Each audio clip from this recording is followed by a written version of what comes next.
ఆధ్యాత్మిక సుధాసాగరం ధర్మ సందేహాలు ప్రత్యేక కార్యక్రమానికి సాదర స్వాగతం. ధర్మో రక్షతి రక్షితః. ధర్మాన్ని రక్షిస్తే ఆ ధర్మం మనల్ని రక్షిస్తుంది. ఆ ధర్మానికి కట్టుబడ్డ ఎంతో మంది పుణ్యాత్ములు సత్పురుషులు మనకు సదా ఆదర్శప్రాయులు. వారి బాటలో నడుస్తూ ప్రతినిత్యం మనం ఎన్నో రకాల ధర్మాల్ని ఆచరిస్తూ ఉంటాం. చాలా సందర్భాల్లో చాలా రకాల సందేహాలు ఎదురవుతూ ఉంటాయి, సహజమే. మరి ప్రేక్షకులు వాళ్ళ కలిగిన సందేహ నివృత్తికై ఎంతో శ్రద్ధగా మన ఈ కార్యక్రమానికి ఉత్తరాల ద్వారా, ఈమెయిల్స్ ద్వారా రాసి పంపిస్తున్నారు. వాటన్నిటికీ శాస్త్రీయ సమాధానాలు అందించడానికి మన ముందున్నారు ఉపన్యాస శిరోమణి, వేద విభూషణ, జ్యోతిష్య బ్రహ్మ, ఆగమ వారధి, విద్యానిధి, మీ అందరికీ సుపరిచితులైన డాక్టర్ కందాడై శ్రీరామానుజాచార్యులు గారు. వారితో మాట్లాడి మరిన్ని విషయాలు వారి మాటనే తెలుసుకుందాం. ఈనాటి కార్యక్రమాన్ని ప్రారంభిద్దాం. నమస్కారం అండి. శుభం.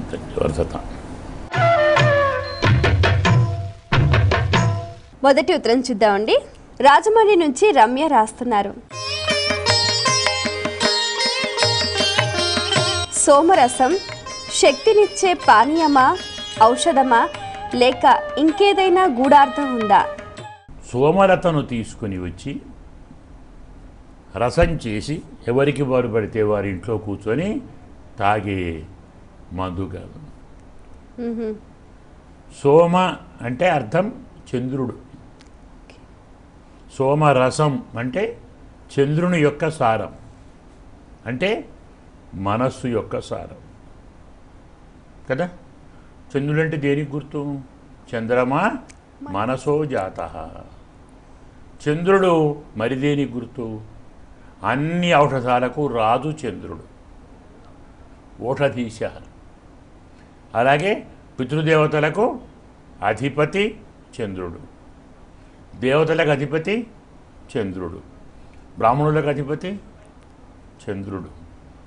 ఓషధులు అంటే వరి, గోధుమ పైరున్నాయే, వాటికి అధిపతి చంద్రుడు, ఓషధీశ. ద్విజరాజు అంటే బ్రాహ్మణులకు రాజు, అలాగే పితృరాజు, పితృదేవతలకు రాజు, దేవతలకు రాజు. చంద్రుడు దేవతలకు అమృతాన్ని ఇస్తాడు, పితృదేవతలకు కవ్యాన్ని ఇస్తాడు, మానవులకు ఓషధుల వెన్నెలతో బలాన్ని ఇస్తాడు, చెట్లకు తన రసాన్నిచ్చి బలాన్ని పెంచుతాడు, బ్రాహ్మణులకు తపశ్శక్తిని ఇస్తాడు. ఇలా ఐదింటిని పెంచి పోషించేవాడు చంద్రుడు. అందుకే రాత్రిపూట చెట్టు మీద చెయ్యి వేయకూడదు. ఎందుకు? రాత్రిపూట చంద్రుడు తన రసాన్ని చెట్లకు పంచి పెంచుతాడు. అమావాస్య నాడు సూర్యుడు చంద్రుడు కలిసి చెట్లను పోషిస్తారు. అమావాస్య అంటే ఏమర్థం? అమాయాం వసతి.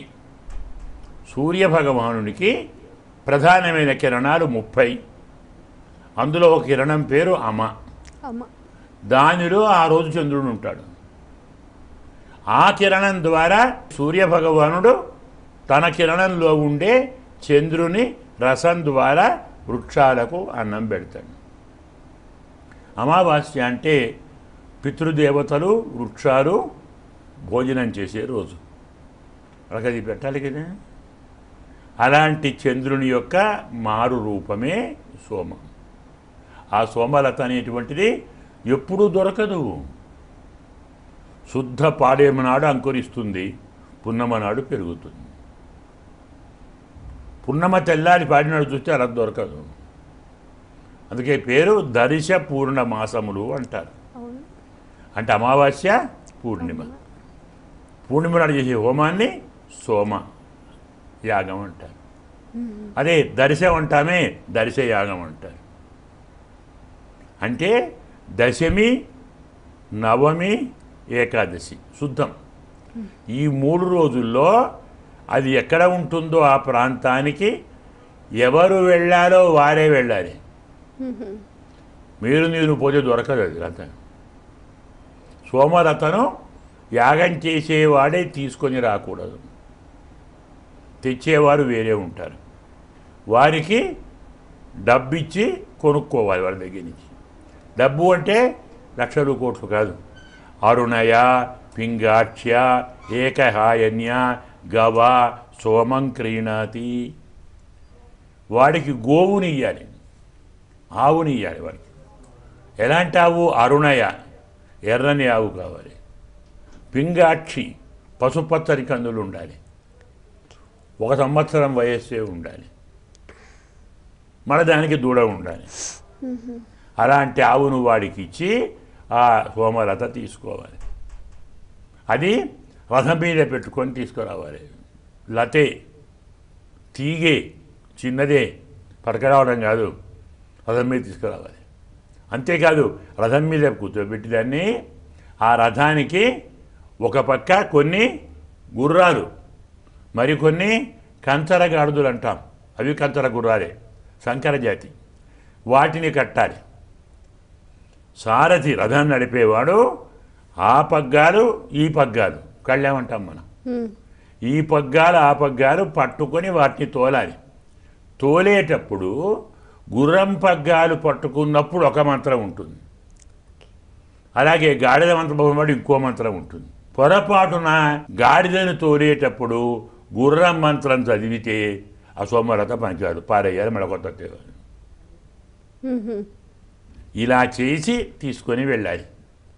యాగశాలకు వెళ్ళిన తర్వాత బ్రహ్మగారు వస్తారు. అంటే ఆ బ్రహ్మ కాదు, యాగన బ్రహ్మవుడు ఉంటాడు. అతను వచ్చి ఆ లత తీస్తాడు, అతనే తీయాలి. మరి దానికో మంత్రం ఉంది. లత తీస్తున్నప్పుడు గుర్రాలు గాడులు ఉన్నాయి కదా, కంచరగాడులు, వాటిని విప్పకూడదు. సారథి మాత్రం దిగాలి. చాలా నియమాలు ఉన్నాయి. దాన్ని తీసుకొని దాన్ని 5గురికి సద్బ్రాహ్మణులకు ఆ రథాన్ని ఇవ్వాలి. వాళ్ళు దాన్ని మర్దన చేసి రసం తీస్తారు. అలా తీసినటువంటి రసాన్ని సూర్యభగవానుని కిరణాలతో వేడి చేయాలి. తరువాత రాత్రిపూట చంద్రభగవాను కిరణాలతో వెన్నెల రసాన్ని అందులో నింపాలి. అప్పుడు దాన్ని మరునాడు హోమంలో ఆహుతిగా ఇవ్వాలి. అలా ఆహుతి మిగిలినటువంటి కొంచెం రసం ఉంటుందే, అది యజమాని ఋత్వికులు తీసుకోవాలి. ఇంత ఉంది సోమరథకు విధానానికి. అది పానీయము కాదు, వాళ్ళన్నట్టు మత్తు మందు కాదు. ఏదో ఇప్పుడు అందరు మందు బాబులు ఉన్నారు కదా, అది అలాంటి మందు కాదు, అలాంటి పానీయము కాదు, ఒక ఔషధము కాదు. దివ్య రసం, అమృత రసం. అది ఎవరు పడితే వారు చేయటానికి వీల్లేదు. ఫలానా వారు ఫలానా యోగ్యత ఉన్న వాళ్ళే చేయాలి. ఆ నియమాలు ఎందుకండి? అందరూ చేయొచ్చు కదా, పక్షపాతం ఎందుకు అడుగుతున్నారు. అందరూ కలెక్టర్ కావచ్చా? ఎందుకు కాకూడదు? వాడే చేయాలా? నేను చేయలేమా? కలెక్టర్ కావాలంటే ఏం చేయాలి? ఐఏఎస్ కావాలి. పోలీస్ కమిషనర్ కావాలంటే ఐపీఎస్ కావాలి. సోమయాగం చేయాలంటే దానికో నియమం ఉంటుంది. ఇదేమో రైట్, అదేమో తప్ప. ఫలానా పరీక్ష పాస్ అవుతేనే కలెక్టర్ కావాలి, ఫలానా పాస్ అవుతేనే కమిషనర్ కావాలి, అలాగే ఫలానా యోగ్యతలు ఉంటేనే సోమయాగం చేయాలి. ప్రతిదానికి అర్హత ఉంటుంది. అర్హతను ఎందుకు ప్రశ్నించే అవకాశం లేదు కదా. ప్రశ్నిస్తే మరి ఇవన్నీ మారిపోతాయి. ప్రతిదానికి నియమం ఉంటుంది. అది సోమయాగం చేసిన వాడు స్వర్గానికి వెళుతాడు.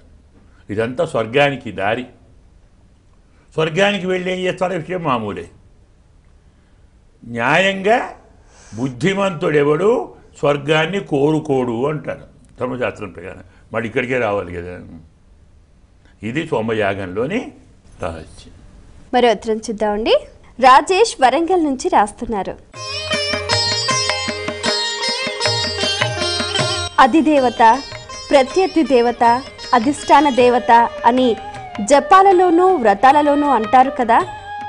జపాలలో వ్రతాలలో కాదు, ప్రతి నక్షత్రానికి ఉన్నాయి, ప్రతి వారానికి ఉన్నాయి, ప్రతి తిథికి ఉన్నాయి, అలాగే ప్రతి సంవత్సరానికి ఉన్నాయి. చమత్కారం ఏమిటంటే, రహస్యం, సత్యం ఏమిటంటే అంతా విష్ణుమయం, జగమంతా విష్ణుమయం అంటాం కదా. సకల జగత్తు పరమాత్మతో నిండి ఉంది కదా. పరమాత్మ లేనిది అణువు కూడా లేదు. ప్రతి అణువులోనూ పరమాత్మే ఉన్నాడు. అది చీమ కావచ్చు, దోమ కావచ్చు, గడ్డి పరక కావచ్చు, ఆవగింజ కావచ్చు. ప్రకృతిలో జీవుడిలో పరమాత్మే అంతర్యామిగా ఉన్నాడు. ఇంకా చెప్పాలంటే పరమాత్మతో కలిసి ప్రకృతి జీవులు ఉన్నారు. ప్రకృతి జీవులతో కలిసి ఉన్న పరమాత్మ ఒక్కడే. పరమాత్మ అందరూ ఉండరు. ఇదే అర్థం. ఏకమేవ అద్వితీయం బ్రహ్మ. బ్రహ్మ ఒక్కడే, పరమాత్మ ఒక్కడే అంటే ఏమర్థం? జీవాత్మ లేడా? ప్రకృతి లేదా? అంతా పరమాత్మే, తక్కిన ఏమీ లేవు అంటే ఆయన పరమాత్మ ఎలా అవుతాడు? మరి ఆత్మే అవుతాడు. పర అంటే గొప్ప కదా. గొప్ప ఎప్పుడు అనాలే? తక్కువ ఇంకొని ఉండాలి కదా. ఈ దేశానికి రాజు ఒక్కడే అంటే ఏమర్థం? ప్రజలు లేరు, రాజ్యం లేదు, రాజుకు భార్యా పిల్లలు లేరు, మంత్రులు లేరు, సేనాపతులు లేరు అనుకుందామా? రాజు ఒక్కడే, ఇంకో రాజు లేడు. అలాగే పరమాత్మ ఒక్కడే, ఇంకో పరమాత్మ లేడు. కానీ ఆ పరమాత్మ జీవాత్మతో ప్రకృతితో కలిసి ఉంటాడు. కలిసి ఉన్నవాడు ఒక్కడే. కలిసి ఉన్న అంటే విశిష్ట, ఒక్కడే అంటే అద్వైతం. రెండు కలిస్తే విశిష్ట అద్వైతం. ఇది సిద్ధాంతానికి అర్థం. ఎందుకు చెప్పుకొస్తున్నానంటే ప్రతి దానిలోనూ పరమాత్మ ఉన్నాడు. అయినప్పుడు ఆ పరమాత్మే మన చేత అన్ని పనులు చేయిస్తున్నాడు. అందరితోటి ఆయనే ప్రవర్తకుడు, నివర్తకుడు.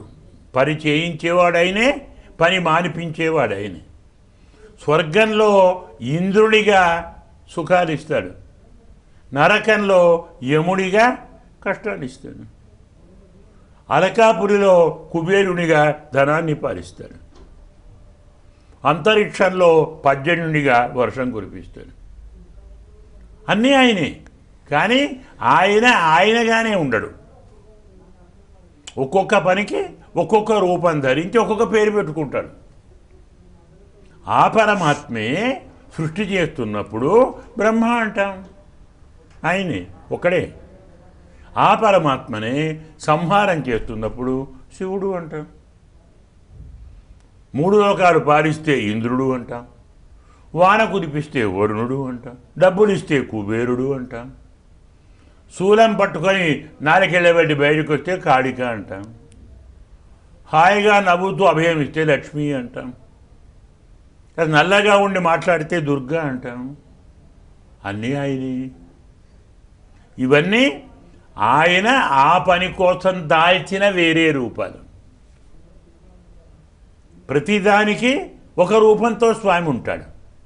ఏ రూపంతో స్వామి ఉంటాడో దాన్ని అధిష్టాన దేవత అంటారు. అదే అధిదేవత. వారికి పక్కన సేవకులుగా ఇటు అటు ఉంటారు. వీళ్ళు ప్రత్యధి దేవత. మనకు కుర్తికా ఉంది. అగ్నిన్నఃపాతు కుర్తికా. అగ్నిహోత్రుడు ఉన్నాడు. అగ్నిహోత్రుడు కృత్తికా నక్షత్రానికి అధిదేవత.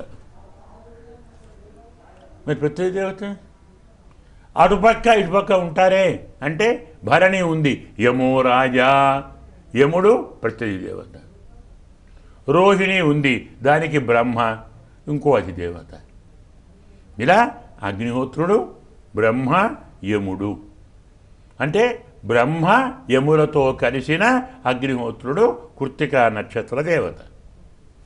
అంటే మనం ఏం చేయాలి?